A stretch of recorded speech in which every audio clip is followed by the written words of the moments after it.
Bună ziua, dragii mei! Suntem în 23 august 2014. Astăzi, sâmbătă, fiind și liber, am venit la livadă să văd cum e cu recolta de anul acesta. Am făcut acest videoclip să vă arăt și vouă, dragii mei, cam cum e producția anului 2014. Dacă la celelalte soiuri Golden-ul și Idaretul producția a fost slabă, ei fiind afectați de ploile acelea din primăvară, unde a dat acea mană brună care a atacat vegetația pomilor. Acești pomișori s-ar părea că sunt imuni. Cu minimul de stropiri pe care l-am făcut, am obținut această mică producție și satisfacție personală totodată. Pomii au 14 ani. I-am plantat odată cu venirea pe lumea fiului meu cel mic, Grigore, și au crescut asemenea omului și pomii foarte frumoși. Acesta este un păr Monica, un păr de toamnă, și acesta a fost roditor anul acesta, deși nu la capacitate 100%, dar a făcut.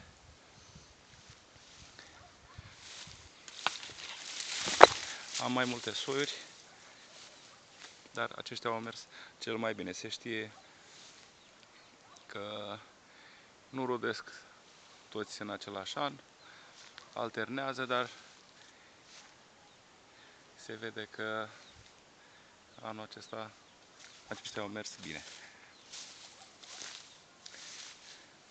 E policandru frumos, colorat roșu, dar am să vă arăt și pe cei care au fost afectați. Uitați, acesta de exemplu, un idaret, se vede că a suferit.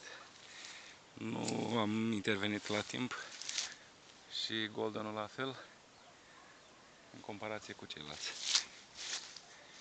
Câteva prune. De asemenea, idaretul acesta, care anul trecut chiar aș putea să fac o comparație cu o fotografie făcută de anul trecut, când aceștia arătau ca cei mai de dinainte. Asta e în agricultură. Pasiune și satisfacție.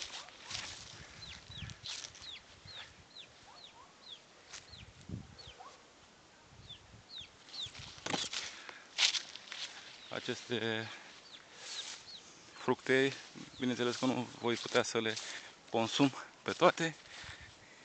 Voi da la prieteni și surplusul îl voi scoate la vânzare la un preț mult sub ceea ce fac samsarii de pe o piață.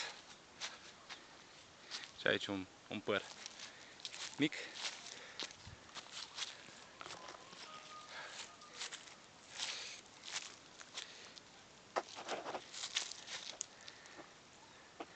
Cam atât pentru astăzi. Vă mulțumesc pentru interesul acordat.